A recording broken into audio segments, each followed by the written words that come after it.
Good morning, everyone. Welcome to the Foreign Correspondents Club of Japan. I'm Anthony Rowley, a former president of the club, and I'll be acting as moderator for today's event, which is the latest in what we call our deep dive series, in which we invite panels of experts to discuss topics of current interest. And I think you'll agree that today's topic, which is US-Asia relations in an era of global turmoil, is very topical. We have three eminent speakers, and I will start off by introducing them in the order that they'll be speaking. To my immediate left is Professor Kent Calder, who is director of the Edwin Reischauer Center for East Asian Studies at or SAIS at Johns Hopkins University in Washington. I'll say a bit more about him later. To my right is Dr. Yuqing Xing, who is Professor of Economics at the National Graduate Institute for Policy Studies, or GRIPS, in Tokyo. And to my extreme left is Jesper Koll, who is an acknowledged authority on all things economic and financial to do with Japan, and is a very well-known face at this club. We'll begin because we have three speakers. Obviously, this is a very broad canvas that we're talking about today, and we don't hope or expect to be able to paint in a detailed picture, but we hope at least our speakers can identify some of the challenges which this region faces in the era of Trump, or the second coming of Trump, as I like to refer to it. Okay, so we'll start off with Professor Calder, who, as I said, directs the Reischauer Center at SAIS. He's recently also served for varying intervals as Dean and Vice Dean for Faculty Affairs and Vice Dean for Academic Affairs at SAIS. Prior to that, he served as a special advisor to the US Ambassador to Japan, as Japan Chair at the Center for Strategic and International Studies, as a tenured professor at Princeton University, a lecturer on government at Harvard, and as the first executive director of Harvard University's program on US-Japan relations. He's a specialist in East Asian economic policy, and he lived and researched in Japan for 11 years and elsewhere in East Asia for 4 years. So, Professor Calder, if you would begin, please. Thank you, Anthony. It's a real pleasure to be here and to see so many old friends and people that I certainly respect, and both here and then also online.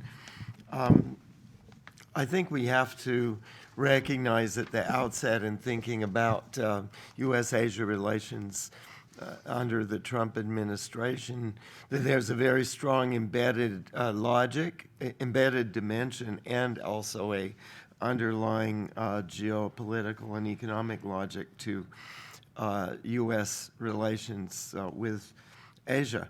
Of course, there's some significant nuance in that.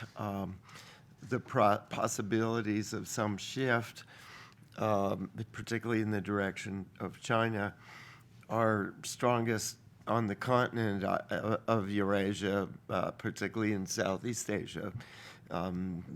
Infrastructural changes could affect that situation. A major railway, of course, we have going in from Yunnan down ultimately toward Bangkok and Singapore.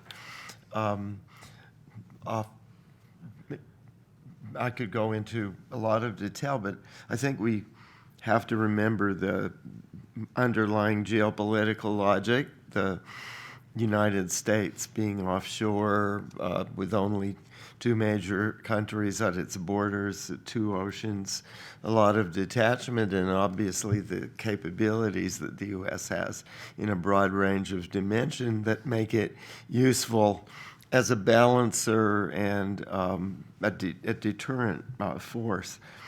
Then the three, to my mind, enduring dimensions that will strengthen U.S. relations with Asia over the years that contrast to, and as you'll see later, I certainly don't make light of China's emerging role in the region, but when it comes to food supply, the fact that China's population is 4 times and more that of the United States, of course, also creates a vulnerability that conversely becomes a strength of the United States as a major food exporter and innovator in food-related areas. In energy, of course, too, recently we've seen the United States emerging as a major energy exporter. And again, the population variable that can be useful to China in some dimensions becomes a converse weakness in that regard. It's hard for China to supply Asia along those lines. And the third area, which seems to me enduring, of course, subject to dramatic developments we saw with DeepSeek, for example, I think are remarkable, innovations in Chinese technology. But is there an equivalent? Will there be an equivalent to Silicon Valley in that form? And can a socialist system, or a non-market-oriented system, produce the kind of results in terms of innovation that a market-oriented, globally-oriented system can? So in those 3 dimensions, it seems to me there are some enduring dimensions that will be valuable to the United States over time in its relations with Asia. And until we get systems of intellectual property, for example, to protect innovation, whether we'll see an equivalent coming out of China, territorial China itself, is to me a question. Of course, that leaves some other intriguing possibilities. I'll jump ahead just to what I suggest. The logic of infrastructure, the logic of proximity, as I mentioned, works, I think, quite powerfully on the continent itself. We've seen close relations between China and Thailand that, for various reasons, have developed, and of course, are strikingly stronger than they were, say, a generation or a decade ago.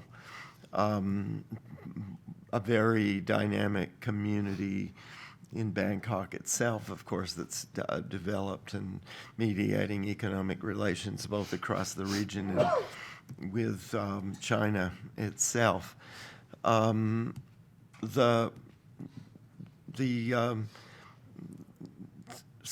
let me go back first to say a few things more about the United States. Not only, I think, is there a logic to the strong U.S.-Asia relations along those 3 dimensions, particularly food, energy, and technology that I mentioned. Obviously, there's the geopolitical dimension, the fact that the United States is offshore, which creates the temptation, of course, to remain offshore and to engage in offshore balancing in a more detached relationship with the region, which could be one of the potential dangers for the future. But the converse, of course, is the credibility that comes from being relatively invulnerable offshore and to be able to provide deterrent capabilities. I should say just an additional word about the seas and how the seas themselves around the continent have transformed in recent years, and what I think that means for the future of U.S.-Asia relations. I just finished a book, Eurasian Maritime Geopolitics, that has to do with this. And one striking dimension, of course, the seas themselves are changing tremendously. The rise of a huge commodity trade, huge energy trade, the fact that China, until 1993, was a energy exporter, and has shifted, of course, to a massive energy importer with more than 10 million barrels a day, most of it over the seas, most of it from the Middle East, coming into China and through the Straits of Malacca and other choke points. The emergence of information flows beneath the seas. 95% of the internet flows under the sea, for example. And the network communications across the world, including into China, into other countries, as we've seen, it is having a troubled geopolitical dimension increasingly. But those flows create an interdependence that at the same time places constraints and provides points of leverage. And the United States still on the blue waters of the Indian Ocean is dominant, and the cost of maintaining that sort of thing because of embedded investments that the U.S. did two generations ago, like Diego Garcia, is not too costly for the U.S. and relatively easy to sustain. So what we have is, of course, I applaud this, and I think it's a basis for a longer-term stability, hopefully, in world affairs or between the United States and China. The heavy dependence that has emerged in the last generation between China and the rest of the world, conspicuously across an Indian Ocean that the United States still is geopolitically dominant in. And that rising dependence, which has risen with China's economic growth, can be a force for stability, but it's also a source of vulnerability for extreme developments on the geopolitical side. So China, as it grows, has become significantly more dependent on the broader world. Of course, its economy's grown, its military has risen. It has certainly become more influential, and I think that needs to be understood and respected. But at the same time, it's also become significantly more dependent, and nowhere more so than on the sea. And not only above the sea, but also below the sea. And there's a dimension that I think sometimes is missed. Sonar devices, communications, sophisticated communication systems, submarines, underwater unmanned vehicles. This is an area of tremendous innovation now, but it's also an area where the United States is quite dominant. And so particularly on the further waters, the South China Sea and so on, obviously in the areas around China itself, where, of course, China has strong defense-oriented concerns. Those are the areas of greatest Chinese influence that get attention, but at the same time, if you look to the further waters, to the blue waters of the Indian Ocean and beyond, you see a global system in which China is increasingly dependent, and yet where the United States is still dominant. Obviously, we have EVs, the tremendous strengths that China has developed in electric vehicles, in solar power, alternatives, things like that. But in the context of a system where China's dependence on the world is dramatically greater than it was a generation ago. So where now then does that leave us with respect to a new administration in the United States and a China which is poised to a more significant role on the regional side, which obviously has had innovations in terms of the Belt and Road that exploited the new geopolitical gap across Asia that was created by the collapse of the Soviet Union that followed, of course, on China's own remarkable growth. The growth is, and I think this is a point we have to remember, China's growth is a product not only of developments inside China, remarkable as those are, but also of changes in the world scene, particularly new vacuums and new permissiveness that arose originally in the Deng Xiaoping era, that gave China tremendous new opportunities that are now changing in some important ways. First off, of course, across the continent, the collapse of the Soviet Union, seemed to me that the Belt and Road, in many ways, which emerged after a decade and more after the Soviet collapse, does exploit in a far-sighted way some of those changes, the developing deeper ties with Europe, which also, I think, far-sighted Chinese diplomacy, including that of the current foreign minister, Wang Yi, has capitalized on effectively those sort of opportunities and the building new infrastructure in new directions where that hadn't been done on the seas.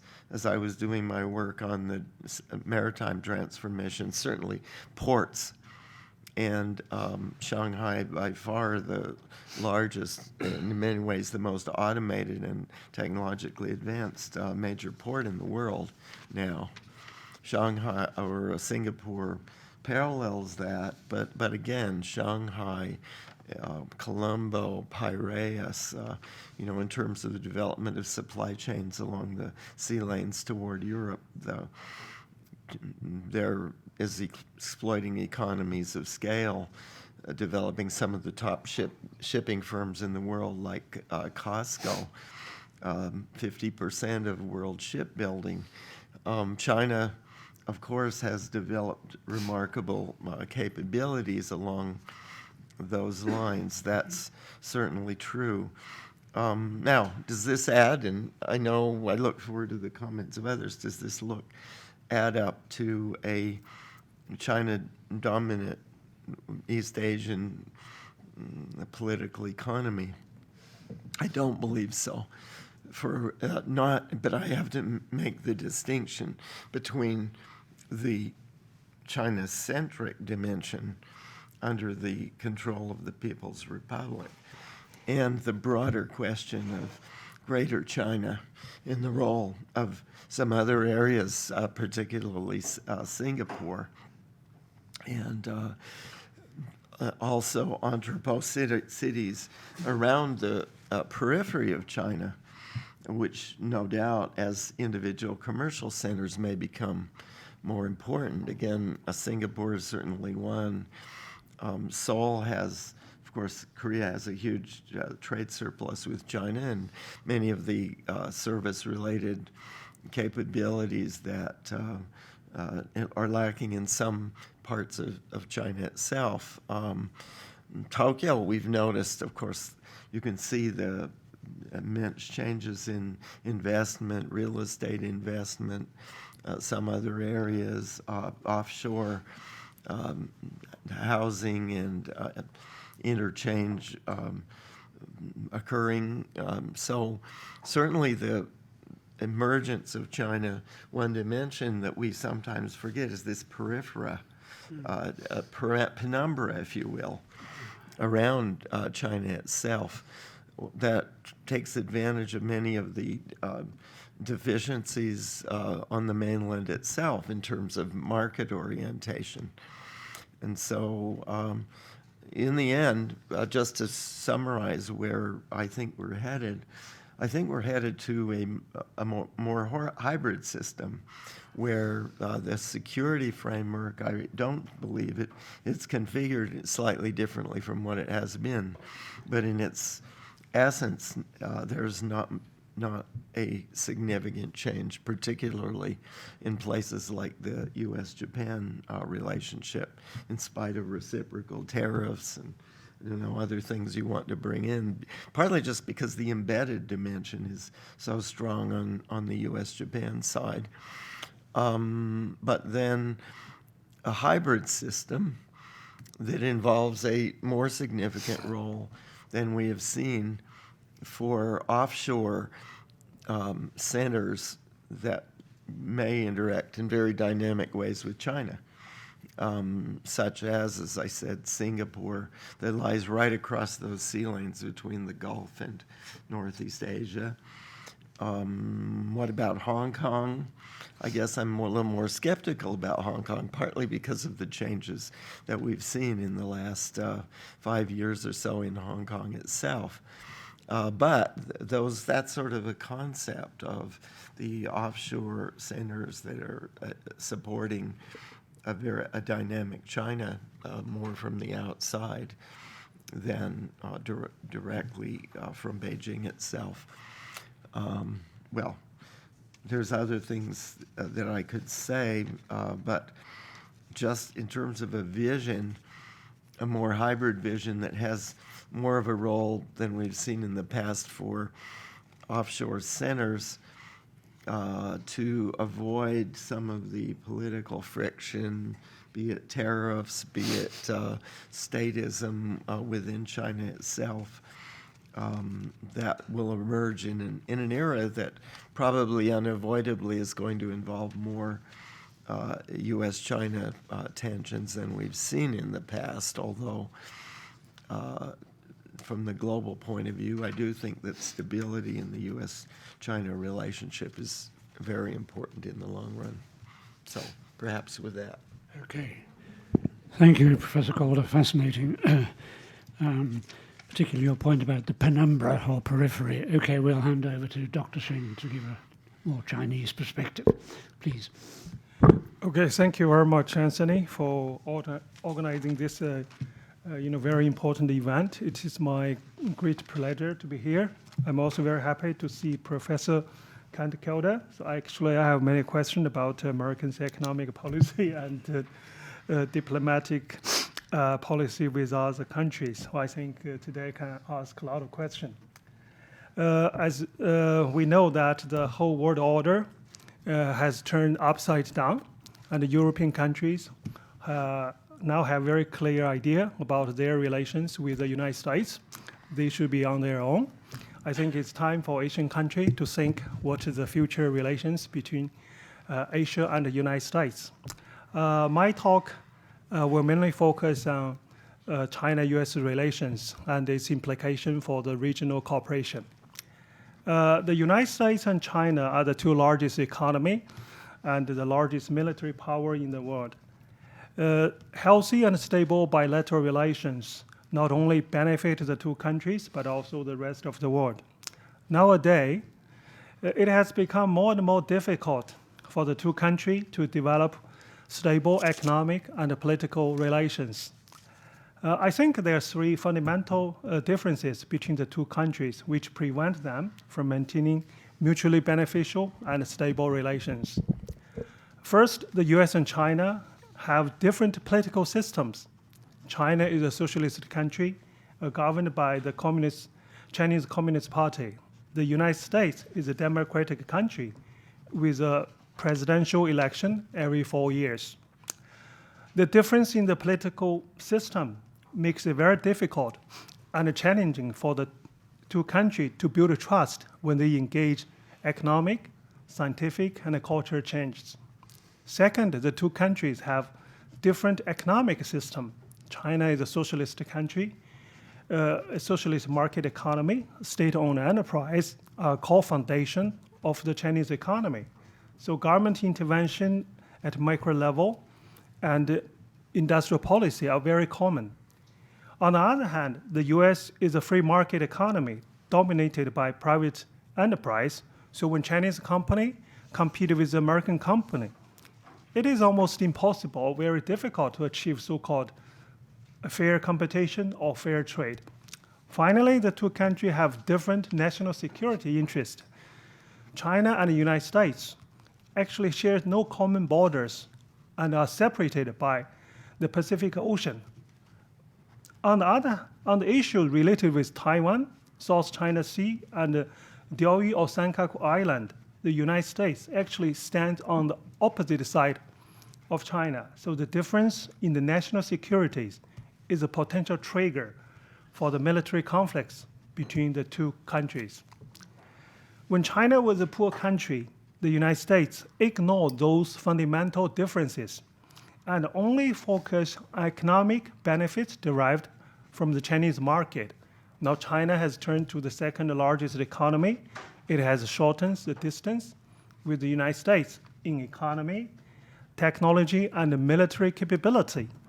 Therefore, the United States started to worry that those fundamental differences may undermine American commercial interest and even threaten its national security. To pursue so-called fair trade, access to the Chinese market, and the protection of intellectual property, in 2018, President Trump started the trade war with China. As a firm believer of tariff, he imposed 7.5% to 25% tariff on Chinese goods.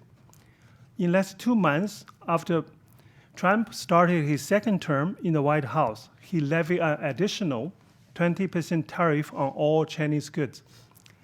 Now, Chinese exports to the US are subject to 27.5% to 45% tariff, which are far beyond the so-called fair or reciprocal level. So I think a 45% tariff would highly likely keep Chinese goods out of the American market. In the first stage of the US-China trade war, mobile phones and laptop computers was exempted from the punitive tariff. But now, those products imported from China are subject to 20% tariff. Most of mobile phone and laptops available in the American market are assembled in China.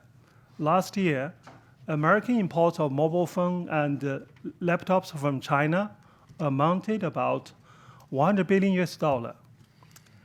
So China actually imports a lot of parts and components to assemble mobile phones and laptops. Now the foreign-made parts and components are also taxed at a 20% tariff rate when they enter the American market in the form of ready-to-use mobile phone or laptops. Therefore, the tariffs greatly increase the cost of ICT supply chain in China and will further accelerate the supply chain diversification from China. Recently, Lenovo, the largest Chinese PC maker, announced a plan to reallocate its supply chain out of China. Hewlett-Packard decided to move 90% of production facility out of China, and Apple has been diversifying iPhone assembly into India and the production of iPads and mics into Vietnam and other Southeast Asian countries. President Trump expected that tariffs would bring manufactured jobs back to America. Unfortunately, these low value added and labor intensive jobs went to other low income countries, not the United States. The reason is very simple. There are not millions of American workers who are willing to assemble phones or laptops for a monthly salary of $400. They don't want to work during weekends. President Trump believed that tariff on American imports are paid by foreign producers and therefore a very good deal, almost a free lunch. In fact, Chinese companies have no obligation to pay tariff on iPhones, Hewlett-Packard laptops, or any products they assembled for American company. The reason is very simple, because Chinese companies do not have the ownership of the products assembled for American company. It is the American company's obligation to pay for all the products Chinese companies assembled for them. So when those products are shipped to American market, so Apple, Hewlett-Packard, Nike, they have to pay. Therefore, Trump's tariff actually hurt many American companies who use China as assembling or production base. So the issue is like, is China too stubborn to compromise in this trade war? My answer is no. In response to the demand of the United States for fair trade, market access, and intellectual protection, the Chinese government cut tariff 4 times, reducing the average tariff level from 12% to 6%. Specifically, the Chinese government lower automobile tariff from 25% to 15%, just 5% higher than the tariff imposed by EU on auto import, right? So China also amended its foreign investment law and allow foreign investor to set up wholly owned automobile company in China. Elon Musk, the closest advisor and supporter of President Trump, he is the biggest beneficiary of revised foreign investment law in China. In 2019, Tesla opened the first wholly foreign-owned automobile company in Shanghai with an annual production capacity of 950,000, which is the largest among all Tesla factories. I think if President Trump is serious about moving manufacturing back to America, he could simply request Elon Musk moving all close the Shanghai factory. Yes, I'm not kidding. That's the truth, because Elon Musk's office is just next to his office, right? It's very easy. So you just close your factory, moving back to United States. Why? This is important because, if that happened, all the Tesla EV sold in China would have become part of American export to China. All the Tesla Shanghai export to the rest of the world will become Americans' export. Therefore, the U.S. trade deficit would be reduced. Is that right? So on January 15, 2020, the Chinese government and the Trump administration signed the first phase trade deal. I don't know whether you know this trade deal or not. I don't know how many Americans read the text. I think that is a very good deal for the United States. In this agreement, the Chinese government promised to significantly increase imports of American products, strengthen the protection of intellectual property, and prohibit forced technology transfer. The agreement also gave a green light to the import of American dairy products, beef, pork, and poultry.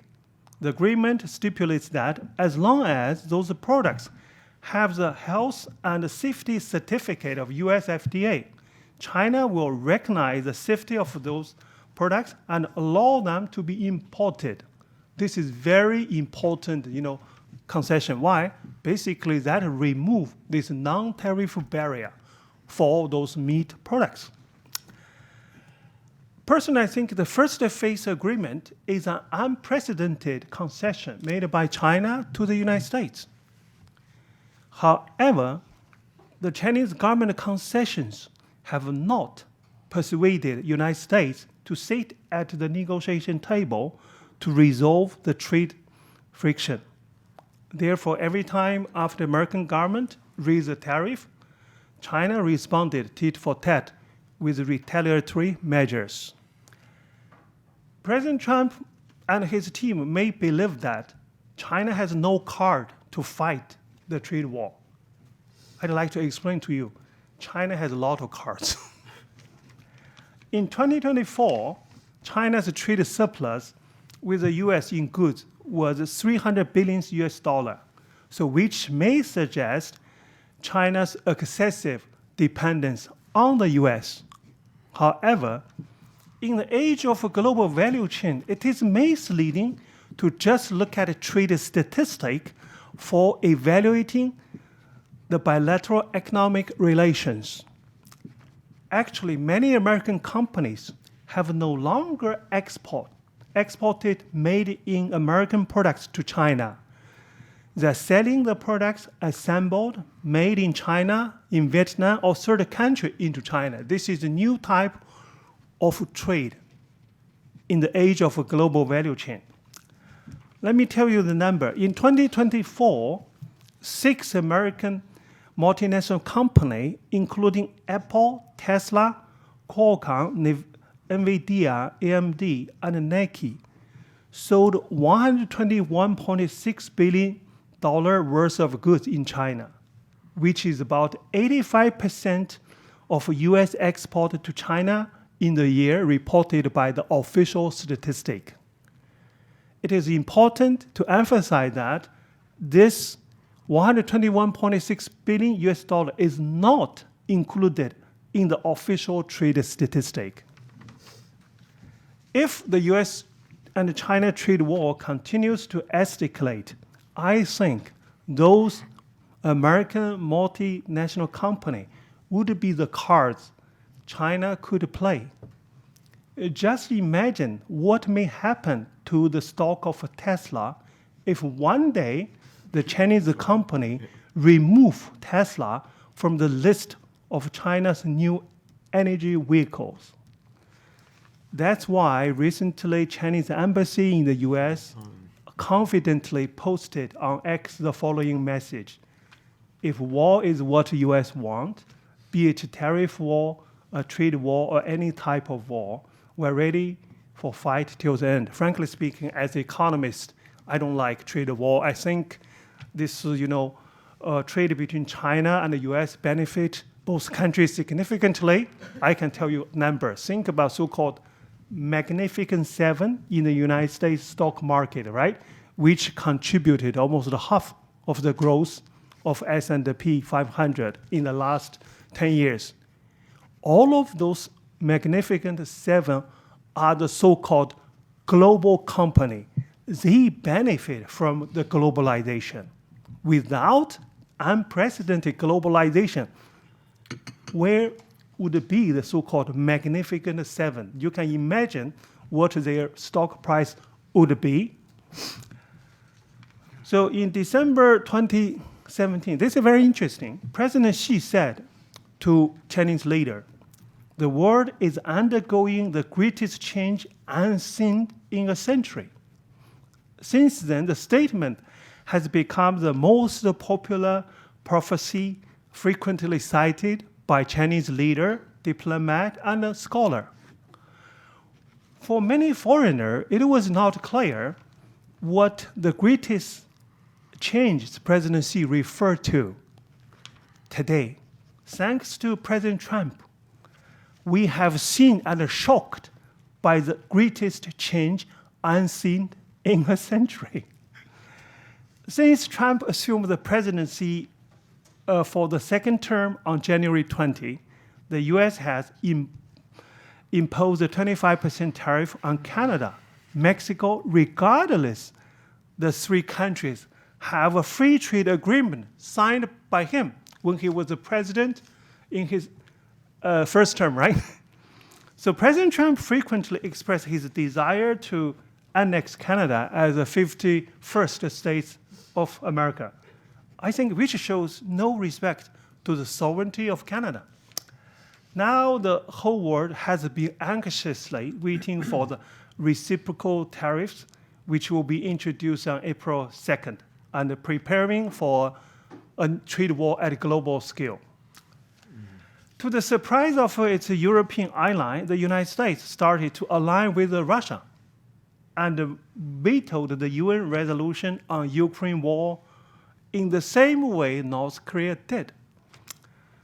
It's very interesting. In the past, China was often lessoned how to follow the rule-based international order and even warned not to disrupt it. Now President Trump changed the rule-based order into, I call, a card-based order. So these phenomena are actually unseen change in a century. So basically, I think President Trump has been provided empirical evidence every day to prove the accuracy of President Xi's prophecy. The revolutionary change brought by the Trump administration has created a favorable external environment for China. President Trump has a well-known nickname in China, actually. It's called a 川建国, which basically means President Trump helps develop China. So what happened today so far indicated he deserved the nickname. Yes, think about this. Not a long time ago, actually China had been faced a very challenging external environment. The Biden administration tried to use friendshoring to diversify supply chain away from China. and form a semiconductor alliance with Japan and the Netherlands. The alliance intends to prevent China from acquiring advanced semiconductor technology. China's relation with Japan deteriorated because its ban on the import of Japanese seafood. EU was not happy with China's position on Russia's invasion of Ukraine and refused to sign the bilateral investment agreement with China. Now, not only China, EU, Japan, Korea are also victims of American first policy. Japan and Korea may be worried that one day United States would tell them, you have no cards. So it is necessary and urgent for Asian countries to cooperate and jointly defend the rule-based international order and the global trading system.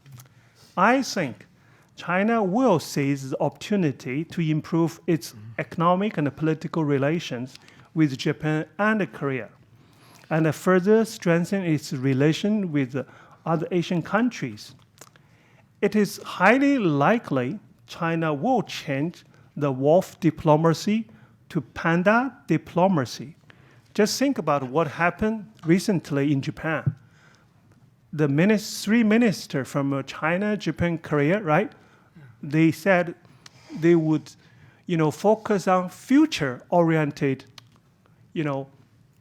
policies and relations. Why? Because in the past, the historic memories always derail the relationship among the three countries. And also, China and Japan just signed a new memorandum which covering 20 areas for the further cooperation of the two countries, the two largest countries in Asia. I think the momentum is mainly attributed to President Trump's activity. So President Trump is making Asia great again. Yes, China had expressed its willingness to join CPTPP a few times. Okay.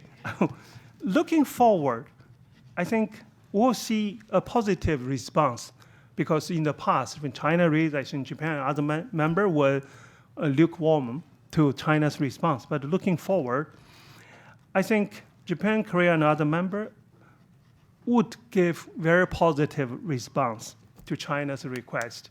Now EU is a member of the CPTPP. So imagine if EU and China join CPTPP, we would have the largest free trade zone covering Europe, Asia, North America without the United States. So it is possible that the CPTPP would serve as a new framework of the global trade in the age of re-globalization. Before I conclude my talk, let me share with you a very subtle and unexpected change in the Chinese media recently. A few days ago, the CCTV aired a program about the Chinese volunteers in Ukraine. A Hong Kong TV station, Phoenix, ran a program showing how brave Ukraine soldiers was in the fight against Russia. Chinese official media had never reported the war from a Ukraine perspective. I think this subtle change may indicate that China is prepared for the so-called Nixon reverse. It is also a signal to Russia. Thank you very much. Thank you. Fascinating. Breathtaking, one might say. Jesper, please. Fascinating. It's very difficult to follow this from wolf warrior to panda.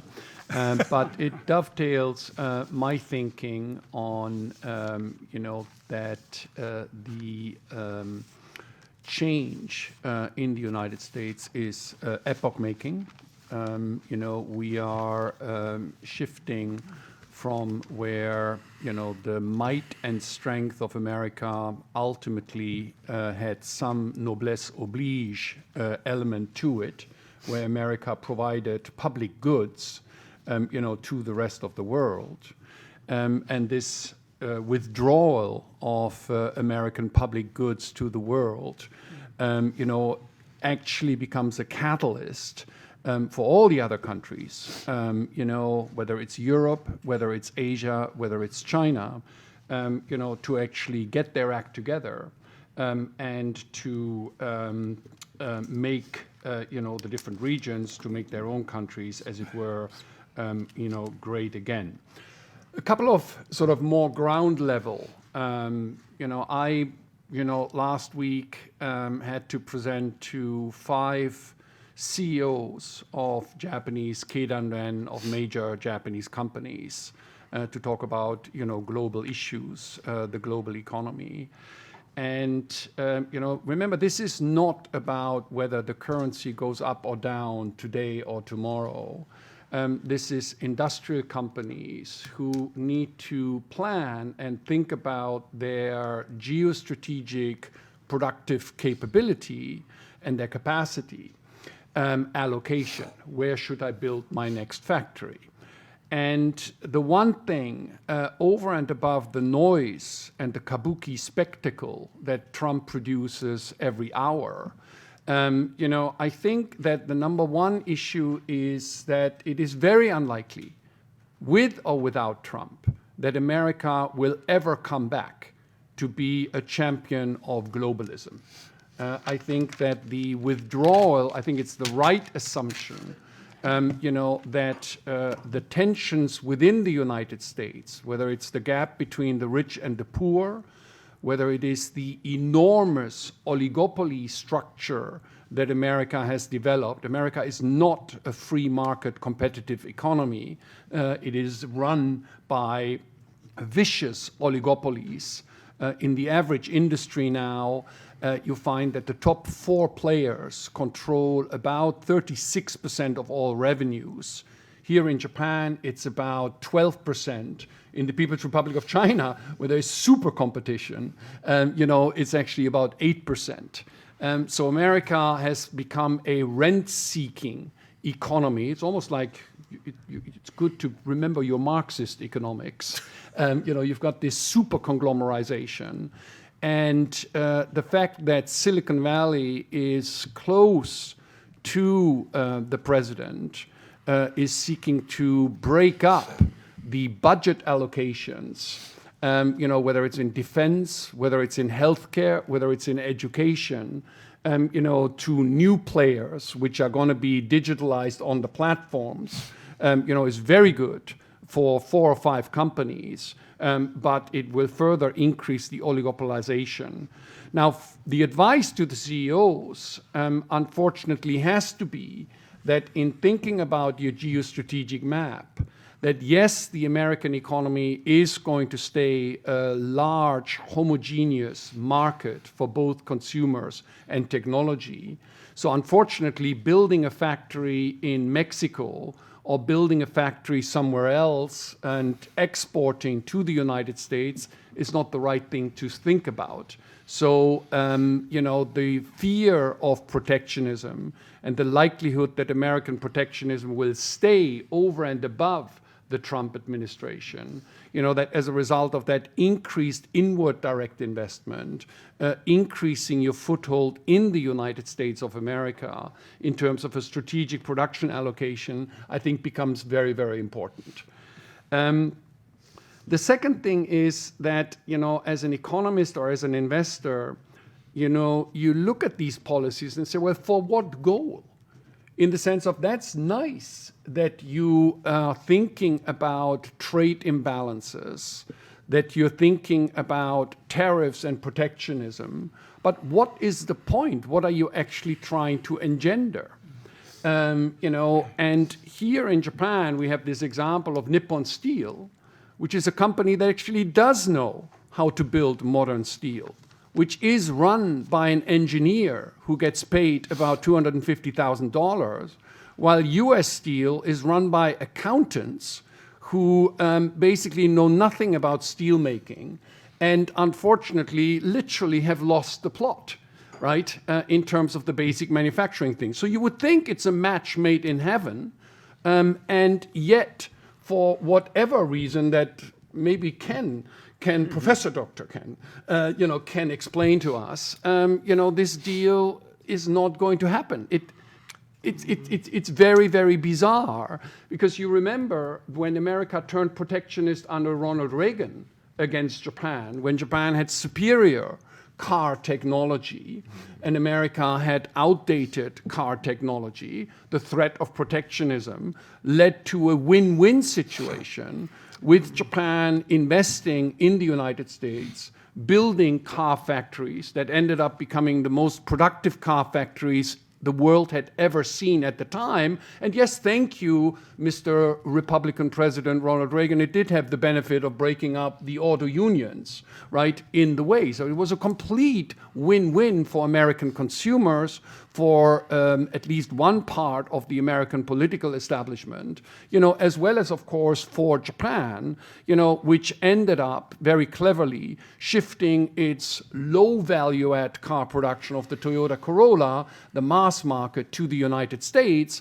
while that was the genesis of actually producing the Lexus, or starting the Lexus strategy, so that the high value-added cars would actually be produced, in Japan. At this particular point in time, the biggest thing about the tariff strategy is that it is completely random. There appears to be no fundamental plan behind the whole thing. And ironically, I think that this will continue, because under game theory, right, once you reveal what you want, you can no longer use the tariffs as a threat, because everybody, is basically going to be able to preempt that. So unfortunately, given the short attention span that the current US president seems to have, right, I think that this uncertainty is going to continue to stay in place. Which, by the way, as an aside, America is becoming a banana republic. Because as you have these threats of protectionism, what do you do? What becomes most important? As one of my friends, when Trump 2.0 came to power, when it happened, he told me, now it no longer matters what you know, it matters whom you know. Because lobbying and negotiation for exemptions from the tariff, and this is the point that you made very eloquently, by looking at the interdependence in terms of the supply chain between the US technology companies in particular, but that's true, by the way, for Caterpillar, as well, with about 30% of the components of a Caterpillar, being made, effectively inside or by the People's Republic of China. Negotiating these, exemptions to the broad brush tariffs, is going to basically make, as it were, the deep state, more deeper and less transparent, rather than actually creating, what supposedly, the goal is going to be. A final point, perhaps, before we open up the discussion, and this goes to, to dovetail to your remarks. The People's Republic of China, actually coming in where the US is withdrawing the public goods, can the People's Republic of China actually build public trust? And this is very important. Can China actually make the rules? Look at technology, for example. Will you and I actually trust a made-in-China bank settlement system, currently dominated by SWIFT, made in the United States? Will you and I trust a made-in-China internet, right? Or a made-in-China GPS system? So these are some of the questions. I think the shift from wolf diplomacy to panda diplomacy becomes very, very important. But the trust that certainly we did have over the last 80 years in the United States of America, becoming the rule maker, the enforcer of rule, but also one that allowed equal access, is that actually, is the People's Republic of China actually capable of developing that sort of things?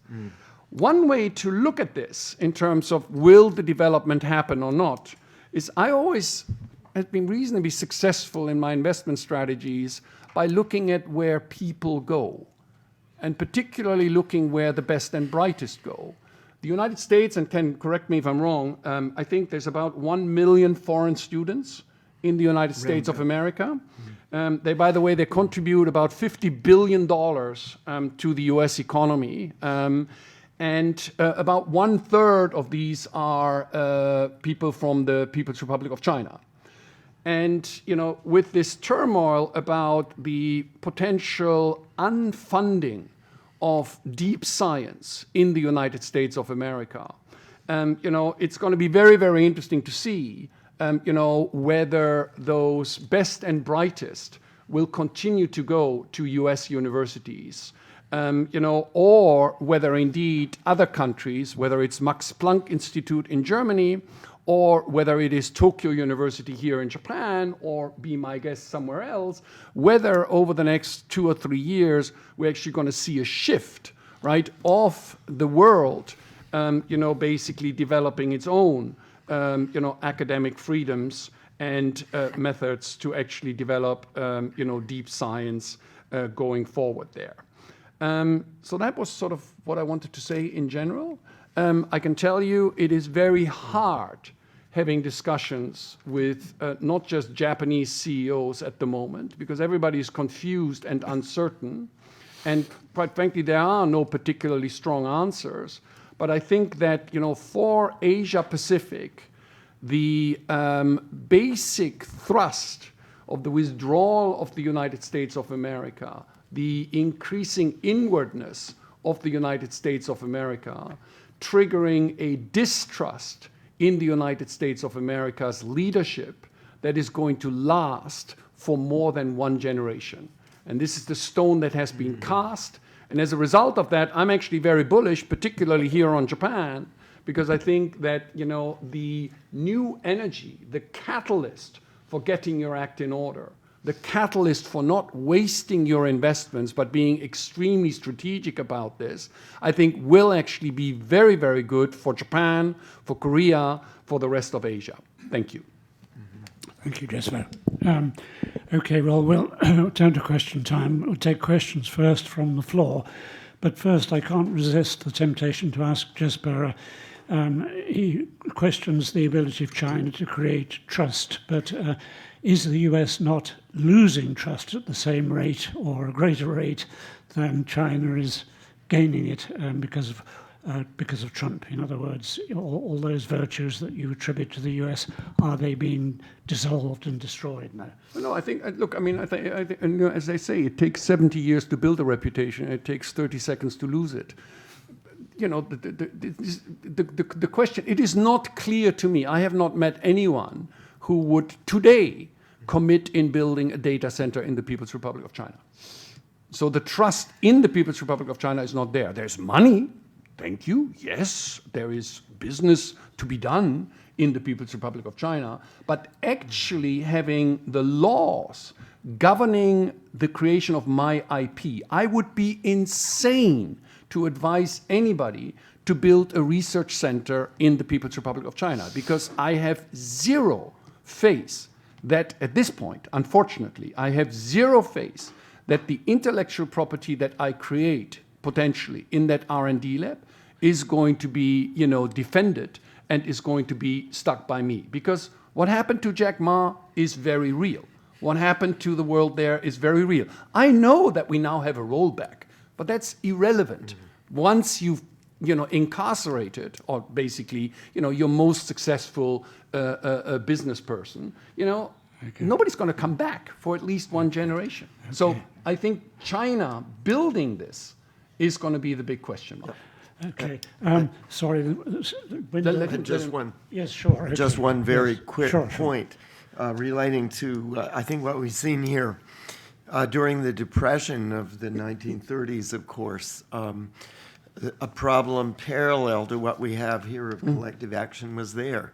Charles Kindleberger wrote a classic study about the Depression and said, I think very acutely, every system needs a stabilizer. Yeah.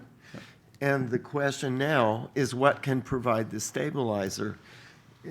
Skepticism about China in that regard, some skepticism about the United States. Could we have a hybrid system of some sort? What role will offshore centers play?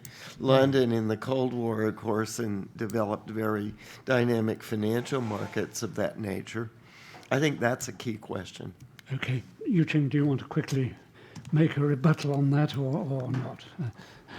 As I mentioned, because of a different political system between China and United States, and also between maybe China, Japan, and other countries which based on the democracy and the capitalism, right?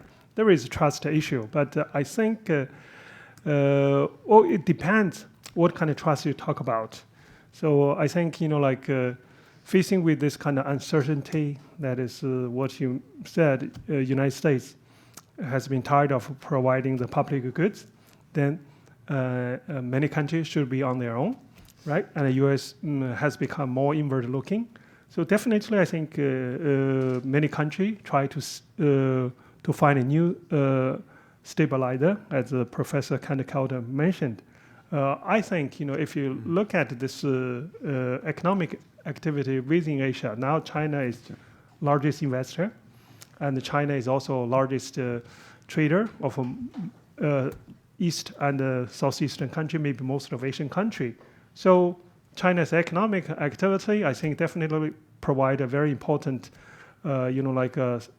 stabilizer. And also, I think China try to defend the existing global trading system, which is based on WTO and a regional trade agreement. Because China is one of the largest beneficiary from this trade liberalization. For all the Asian countries, Japan, Korea, Southeast, Asian country, I think trade liberalization is one of the most important source of economic growth. So that's why I think they will definitely welcome China's initiative to strengthen the regional cooperation. Yeah. Thank you. Brief rejoinder. This is super. Question: do you think the WTO has any relevance today? Well, that's why I mentioned, CPTPP may be a good substitute, because if you think about who are the member of CPTPP. I agree. I'm totally in favor of the WTO. But as a practitioner, does it matter? Yeah, I'm skeptical too. Yes, I think yes. Basically, WTO become more and more irrelevant. So that's why U.S. can impose tariff on any country at its wish, right? And it doesn't function, but we need an alternative. Yeah. Then the issue is, what is alternative? At least in Asia, we have RCEP, CPTPP, and China has, I think, expressed its will to join CPTPP a couple of times. That's why, as I mentioned, I think if the U.S. continue along this American first or isolationist, definitely there will be strong momentum, for CPTPP member to welcome China to be member. Because there is a U.S., Mexico, Canada free trade agreement, which said that is if any of them, right, have a free trade agreement with China, right, then this agreement will become invalid. But now, already U.S. imposed tariff on two neighboring countries. That means it doesn't respect. We forget the embedded dimension. I think we can't forget that. Who has been benefiting from this system over the years? It is multinational corporations, but it's also China and some of the others as well. Okay, well, let's shift. It's also the U.S. consumer who has hugely benefited from the whole thing. I don't want to turn this into. Let's just be very clear. I think it's okay. Let me think about this. We call dollar is the most important global currency. Without globalization, who need a dollar? So American bonds, government bonds, are bought by global investor. Without a global globalization, why foreigner need to buy American bond? So that's why I think my thinking is when American politicians they talk about the benefit, they think, United States victim. I don't think so. But I'm going to intervene for a moment in this, because we will come back to a panel discussion. Questions, we have to get questions from the floor. So the lady there, please. Come to the microphone, identify yourself and ask your question, please. Thank you for the lively discussion. My name is Kaori Ida with NHK. I have a question on the currency. President Trump seems to be wanting a weaker dollar. I was wondering what your thoughts are on the so-called Mar-a-Lago Accord or the second Plaza Accord, how serious we should take this discussion. And what is different from 40 years ago is, as all of you alluded to, the rise of China. And I think that without China, the framework would not work. And from China's standpoint, from your vantage point, do you think China would agree on a second Plaza Accord? Thank you. Okay, Yuqing first. You take that one. Actually, I'm not clear about what the second, Plaza Accord. I'm not very clear about that. Therefore, I think, just look at the China-U.S. trade war, right? I think there is a fundamental question is whether United States wants to continue trading with China. That's the question I think the U.S. should answer. I think the currency issue compared with the trade war is less important. That's my thinking, yeah. Because I heard this is this kind of a proposal, but I think that is extremely unrealistic. If you think China now has more than $1 trillion bond, and Japan also has one, then they agree to convert there into this like annuity 1 year. I don't think that is possible. That will definitely damage the reputation of a dollar as an international currency. Yeah, that's my thinking. Okay. Jesper, do you want to say So quickly on the dollar, America will get a weaker dollar, but it's called a bad weak dollar because it will be because of an American recession that is now being engineered by not the Federal Reserve nor by the Treasury, but by Elon Musk, basically, casting huge uncertainty. Just do not forget that about 45% of all American households, directly or indirectly, depend in one way, form, shape, or another on the support of the U.S. government. And taking a chainsaw to that creates huge uncertainty, and it creates that huge uncertainty at a time when the diffusion of AI technology into the non-manufacturing, in the service sector, is accelerating, which means that white-collar unemployment is going to surge beyond expectations, because that's the one thing that America will do, which is America will use, AI way more aggressively than anywhere else in the world. JP Morgan has no problems cutting half its people in the mid and back office, while Deutsche Bank or Mitsubishi Bank, will basically take 4 or 5 years to actually do similar sort of things. So the dollar will go to 115.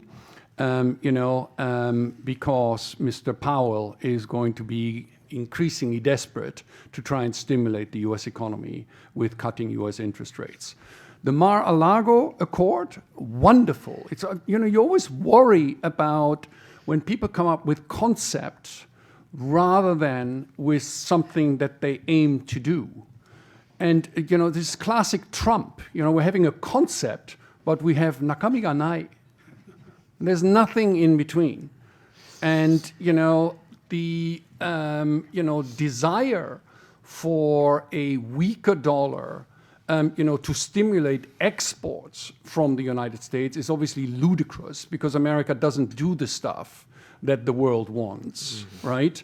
And at the same time, engineering a structurally weaker dollar would be terrible, for as you point out, basically for financial markets, right? Sort of going forward. But we shall see. I'm personally, very hopeful. I think Scott Bessent, the U.S. Treasury Secretary, is a friend, and he does have a head on his shoulder.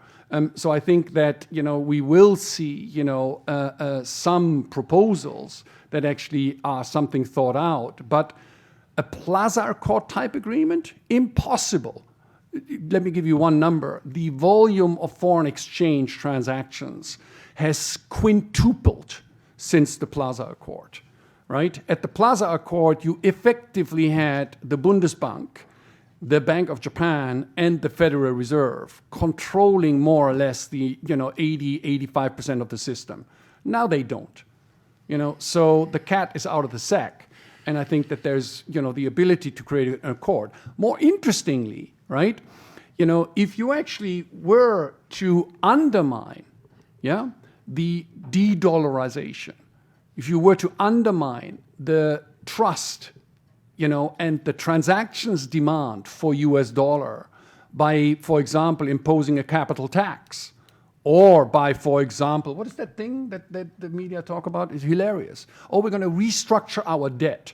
All your short-term debt, you own a 3-month treasury bill, and we're now going to demand that becomes a 10-year bond. I mean, you really think Nippon Life... 100 years. No, exactly. I mean, seriously? Yes. Seriously? If you want to exit the global financial state, that's a good way to do it. It's a ridiculous. They don't understand the financial market, so it's a ridiculous. Just kind of fantasy. Okay. If you want to add something, you don't have to. So we need another historic reference. There's really two. It's too early to say, I think, on a lot of these issues. Certainly, Trump is using. Well, I mean, I think we have to admit.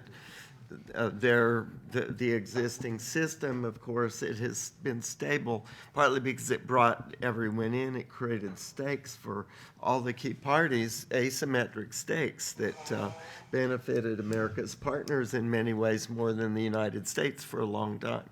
That's one thing.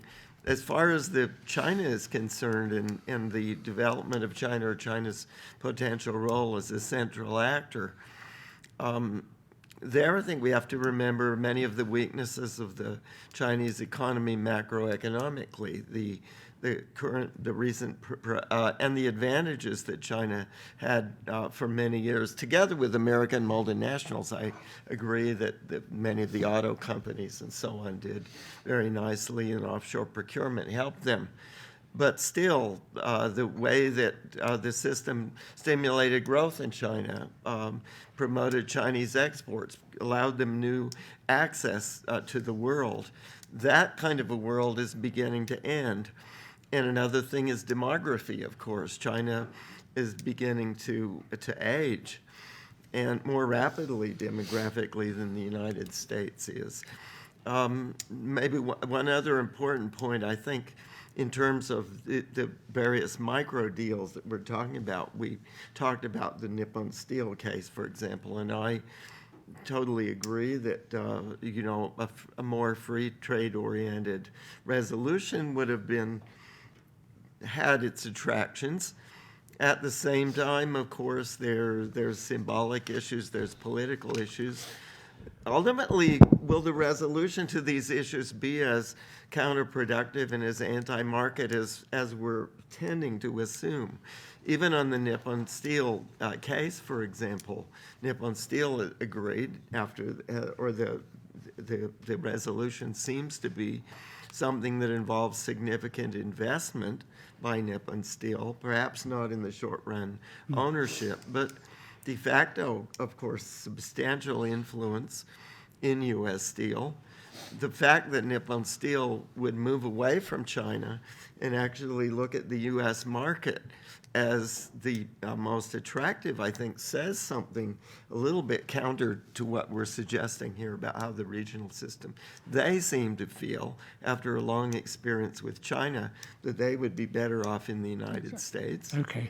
And so a hybrid system that involves investment, not necessarily control, that involves offshore, multinational corporations operating offshore in some key global centers rather than in China or in the United States. Okay. These kind of patterns, I think we need to think out of the box as to where we're headed. Okay. I just wanted to engender and just, if America hasn't benefited from globalization, I mean, this is completely idiotic for anybody who actually looks at data. I mean, I understand that the Americans are unhappy about the state of their affair, but that may have something to do with the way American social policies have been run rather than global economic policies, right? Just look at the data. If you look at, for example, the profits over the last 5 years, right? The profit pool of global finance, 82% of the profits of global finance, including the Chinese banks, the Japanese bank, goes to American-owned companies. on average, the profit share of listed companies in the world, you've got on average 32% of all the profits go to American companies. So let's just be very clear that the American consumer did benefit from globalization through lower prices, a more efficient resource allocation in the world. And number two, the American capitalist benefited enormously because of the global dominance, in several of the key sectors that the United States of America actually provides. Okay, thank you. And putting that system into doubt by basically insisting on balancing the trade account. Now, you don't have to be an economist to know that the mirror image of the trade deficit is a capital account surplus, global savings being invested in the United States of America, thereby lowering the cost of debt capital and thereby allowing, more investment. If think about it just as an economist, if Trump got its wish and America had a balanced trade account, that means it has a balanced capital account, which means that, give or take, half the profits of American banks and financial institutions won't be there anymore. Right.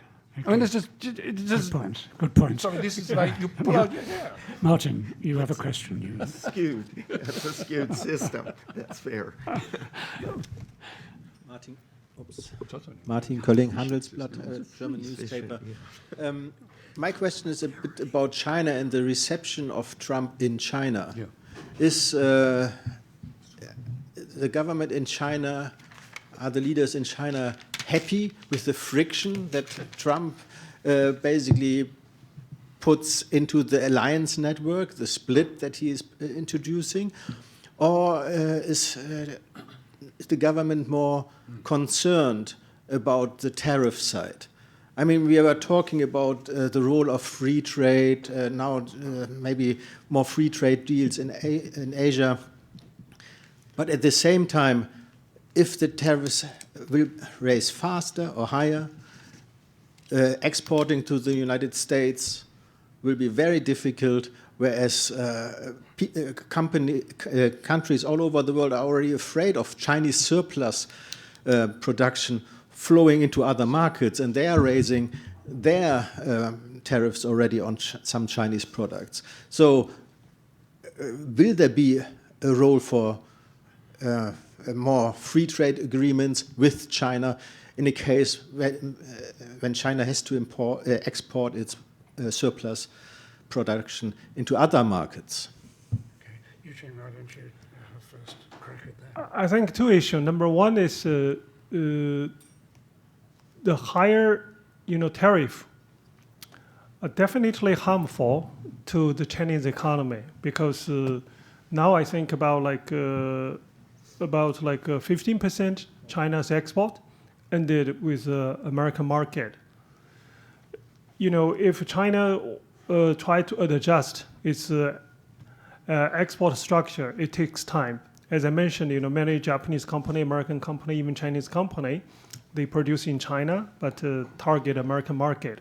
So now this blanket tariff already, increased into 27 to 45%, which is very damaging. So that's why, Chinese government always try to hit back to make sure the United States also suffer. So that's why, as I mentioned, in terms of calculation, I guess, Trump administration or some economists in US, they made a mistake. They just assume that it's China excessively depends on United States because you look at a huge amount of trade surplus China has with the United States. But as I mentioned, many multinational companies of the United States, they have changed the way to trade. They have exported the products that is assembled and made in China or in Vietnam, in Indonesia. Let me give you a simple example. Apple sold about $66 billion worth of products last year in Chinese market. This $66 billion is not accounted as United States export to China. So actually, like many American company, they just produce in China, assemble in China or other country, then they sell. So if you look at a trade statistic, then you can always complain, oh, China export too much to us. But the American multinational company, they already turned to so-called like factoryless. They no longer produce in the United States. They use a global value chain to produce products, then sell in the global market, whether you like or not. That's the way they're doing. Then we have to rethink what is a bilateral trade situation. So that's why I said those multinational companies, they might be the card China can play in order to make United States also feel the pain of the escalation of trade war. Let me give you an example. I think in this year, the Chinese government already list this American company called the PVH Group, which owns CK and Tommy Hilfiger, very famous fashion brand, right? So that basically means CK and Tommy Hilfiger brands will no longer be available in China. They have been excluded. China could do the same thing to Nike and many other things. So that will cause, I think, severe pain. As I mentioned, Tesla, yes, if China lists Tesla on the or just exclude, that will be a disaster. You may say China will suffer, yes, but as I said, this is a serious war. So how to stop the war? Yep. That's the key. How is the feeling in Beijing? As I said, it's not happy. So that's why I mentioned it's not happy because, as I mentioned, if you look at the trade war between China and U.S., China is not so stubborn. China, has made a lot of concessions, and even today, I think Chinese government will be happy if U.S. just say, let's talk. Trump, I think he likes his so-called first phase trade deal. I can tell you that is a very good deal. If many Americans, they don't read that. You read the full text. It's full of China should this, should that. Can you imagine any bilateral agreement in the text that is China should this, China should, there is no American should do what? This is kind of insulting in terms of text itself, but the Chinese government still swallow it. But of course, some Americans say, oh, China did not buy enough because coronavirus. And also you look at how Biden administration treated this. I can tell you one thing. A few days ago, hundreds of American company, which their certification for exporting beef, pork, was expired. So they were anxious when China will will resume their certification, because without certification, they could not export their meat to China. They have to go through the very strict process to prove according to Chinese standard. Why they could have got this certificate 5 years ago? Because of first phase trade agreement. As I said, this is kind of a China agree. If American FDA think they are safe, we accept. Now, if Japan and European country, China said, no, we don't recognize your standard. This is like accept American standard as Chinese safety standard. Usually this should be reciprocal. But on this issue, China said, okay, that's fine. We trust you. But I don't know whether many company which process beef they got. So China could delay, cancel. That would cause a lot of pain and loss to American farmers. So that's why I think my thinking is yes, it's bad for China, the escalation of the trade war. It will hurt back to the United States. So it's better the two countries negotiate. So that's why I said the question is whether United States wants to trade with China. It is a market with 1.4 billion population and the GDP 20 trillion. It is a big market.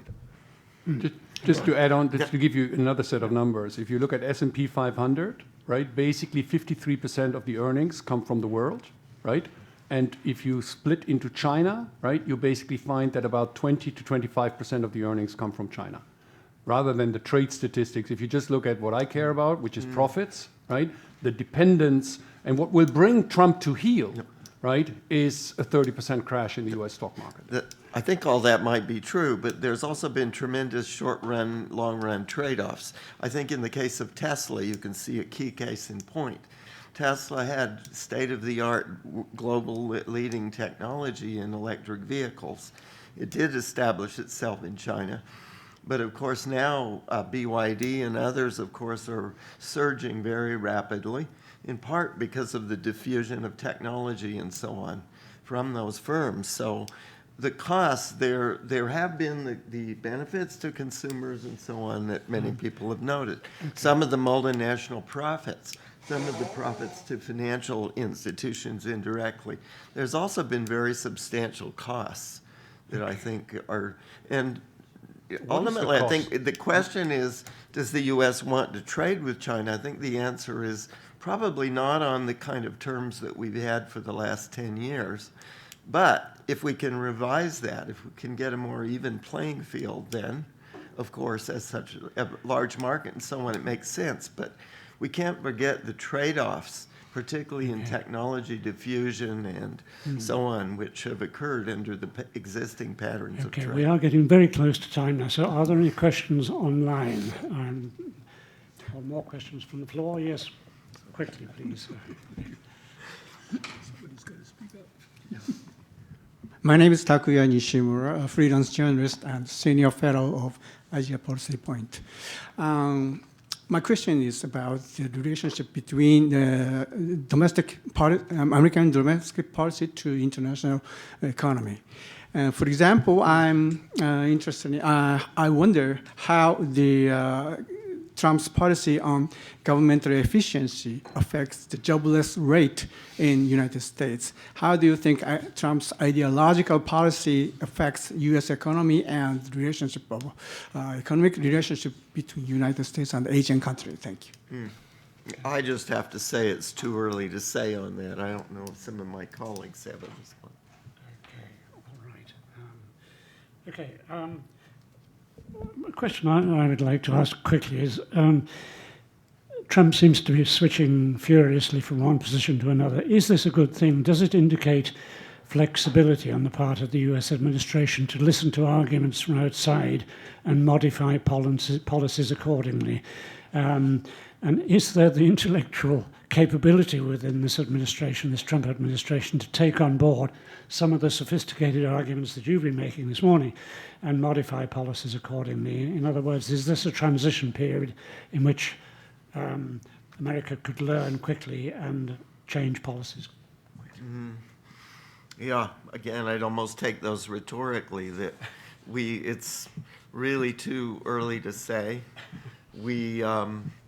Of course, those are dangers. Using uncertainty, given the size of the U.S. market, does create some leverage. But is this used in the interest of something systematic, or to go back to Kindleberger, ultimately to understand that we need a stable system? I don't know. I think the verdict is still out on that. Okay. Jesper, do you want to say something or not? If you don't, that's fine. I can't resist again the temptation to get in a quick question on the Belt and Road Initiative. I mean, US is imposing tariffs on European products, and the logic of a China-Europe connection seems to be becoming stronger, which makes an argument for infrastructure. So does any of this change the prospects for the Belt and Road? Yuqing. Well, I think, as I mentioned before, if you think about current international order, that changed towards the favor of China. So, in China, we see so-called 躺赢. That means winning by doing nothing. Yeah, this is also a situation. Yes, this is also a situation China enjoys now, thanks to the President Trump. Frankly speaking, I think there are a lot of issues in the United States domestically, and also there are a lot of issues in the existing global trade system. I think we don't need a revolution. We don't need economic recession. We don't need a big shocks to all the economy. So like through this kind of negotiation, we can resolve many conflicts among different countries. And even for the United States, I was educated in the United States. So my American professor told me diplomacy means communication, negotiation, and compromise. That's what my American, professor, taught me. And also, I learned, the democracy and the totalitarian society difference. You have process, right? Then through the process, then we can improve. We can, have a better society, and without this kind of revolutionary, shocks. That's a positive note. Jesper, you wanted to say So something? on the specific Belt and Road, I think it will strengthen it. Just look at my home country, Germany. Germany is a 4 trillion, give or take, economy. They're now committed to spend 2 trillion, over the next decade. 1 trillion goes to defense. The other 1 trillion goes to infrastructure. Germany will have no money to spend anywhere else in the world. Interesting. Okay, well, it's time to bring this debate to an end. It's been fascinating. I hope you've enjoyed it as much as I have. And I want to thank our 3 speakers. And as is usual, I want to give them honorary memberships, 1-year honorary memberships. Professor Calder, Dr. Xing. Okay, thank you very much. Jesper, thank you. So I hope you'll join me in thanking our speakers for interesting presentations. And that concludes the debate. Thank you.